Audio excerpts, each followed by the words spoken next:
Eh bien, shalom à tous bien-aimés, heureuse de vous retrouver encore ce matin. Et aujourd'hui, eh bien, je vais vous parler du cantique de notre peuple d'Israël, des nés d'Israël, lorsque notre peuple est sorti donc de l'Égypte sous l'emprise démoniaque de la servitude de l'Égypte, n'est-ce pas? Qu'il est passé de l'esclavage à la liberté. Donc aujourd'hui, je vais m'arrêter avec vous dans une explication spirituelle pour les enfants de la maison d'Israël, n'est-ce pas? Les autres, vous pouvez prendre connaissance en plus, mais je m'adresse premièrement aux enfants de la maison d'Israël, n'est-ce pas? Voilà, nous avons dans le livre, dans le Sefer Exode, au chapitre 15, le cantique entonné par notre bien-aimé Moshe, qui a été mandaté par Hachem pour délivrer notre peuple de l'Égypte, n'est-ce pas? Lorsque la délivrance est arrivée, eh bien, Moshe, en ivrite, eh bien, a chanté le cantique Exode 15, n'est-ce pas? Et je vais le chercher avec vous. Voilà, donc le Sefer, qui veut dire livre, en ivrite, pour nos frères bien-aimés juifs qui ne savent pas l'hébreu également, n'est-ce pas? Dans les nations, c'est possible aussi, et même en Israël, beaucoup ne savent pas encore l'ivrite, l'hébreu. Donc, je vais parler en français, et voici ce que chantèrent donc les bnés d'Israël, les enfants d'Israël, avec Moïse. Amen. Alors Moïse et les Israélites chantèrent pour le Seigneur. Alléluia.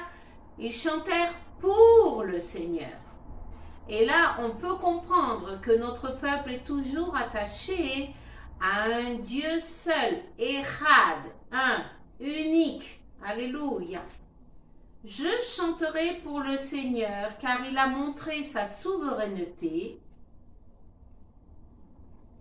Il a jeté dans la mer le cheval et son cavalier. Le Seigneur est ma force et ma puissance. Il a été pour moi le salut. C'est mon Dieu, je veux lui rendre hommage. C'est le Dieu de mon Père, je l'exalterai. Le Seigneur est un guerrier, son nom c'est le Seigneur. Il a précipité dans la mer les chars du Pharaon et son armée. Les abîmes les ont recouverts, ils ont été submergés par la mer des joncs, n'est-ce pas? Bon, etc., etc. Vous pouvez lire le cantique entièrement. Exode 15, n'est-ce pas? Et là où je veux en venir, c'est que ce chant de délivrance qui a été chanté, entonné par notre peuple d'Israël, eh bien aimé, nous le retrouvons également. Il a été cité également dans la Berit Hadasha, donc dans la Nouvelle Alliance, dans le livre Révélation, Apocalypse. Et donc, j'y vais avec vous, n'est-ce pas? J'y vais avec vous.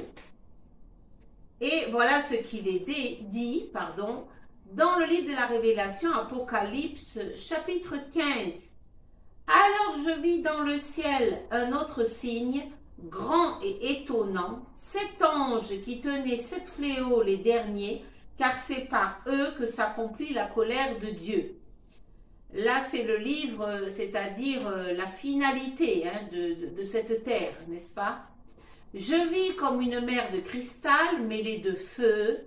Alors qui c'est qui a vu ça? Bien sûr, c'est l'apôtre Jean, n'est-ce pas? Jean Yohanan, Ken, voilà. Et les vainqueurs de la bête, de son image et du chiffre de son nom, debout sur la mer de cristal et tenant les lyres de Dieu. Ils chantèrent le chant de Moïse. Alléluia. Ils chantèrent le chant de Moïse, ces 7 anges. Et ils chantèrent le chant de l'agneau. Et il est même dit que Moïse, Moshe, est l'esclave de Dieu. Alléluia. Ils chantent le chant de Moshe, l'esclave de Dieu, et le chant de l'agneau. Et ça, ce sont les 7 anges. Et qu'est-ce qu'ils chantent? Tes œuvres sont grandes et étonnantes, Seigneur Dieu Tout-Puissant. Tes voies sont justes et vraies, Roi des nations. Alléluia. Qui ne craindrait et ne glorifierait ton nom, Seigneur, toi seul est saint et kadosh. En effet, toutes les nations viendront et se prosterneront devant toi parce que ta justice est manifestée. Alléluia. Alors, vous voyez que ce chant de délivrance que notre peuple a chanté lors de la libération de l'Égypte, nous le retrouvons dans le livre de l'Apocalypse, de la Révélation, lorsque notre Seigneur, Yeshua Mashiach, délivrera son peuple de la main de Satan. Alléluia. Et là, nous serons délivrés entièrement de la main de Satan. Alléluia. De la main du méchant. Alléluia. Et nous avons également, si je peux me permettre, cette révélation, eh bien tout simplement par le prophète Ésaïe, n'est-ce pas? Nous l'avons également dans le Tanakh. Dans le Tanakh, vous pourrez lire ceci. Lorsque Ésaïe prophétiquement parle et dit à son peuple dans le chapitre 65, si je peux me permettre, au verset 17, « Car je crée un ciel nouveau et une terre nouvelle, et on ne se souviendra plus du passé, il ne viendra plus au cœur. » Alléluia. Je ferai de Jérusalem mon allégresse et de mon peuple ma gaieté. Alléluia. Ils planteront des vergers et en mangeront les fruits. Ils ne se fatigueront pas pour rien. Ah, le loup et l'agneau auront un même pâturage. Il ne se fera aucun mal. Il n'y aura aucune destruction dans toute ma montagne sacrée, dit l'Éternel. N'est-ce pas merveilleux, bien-aimé, cette espérance? C'est ce que je veux donner ce matin à notre peuple, au Bné d'Israël, de la maison d'Israël, cette espérance. Mais en Yeshua, si vous reconnaissez Yeshua, Jésus, eh bien vous aurez cette espérance non seulement à venir, mais participons également de cette nouvelle terre et de ces nouveaux cieux. Voilà. Alors c'était prophétesse, pasteur Shoshana avec vous. Soyez tous bénis et shalom.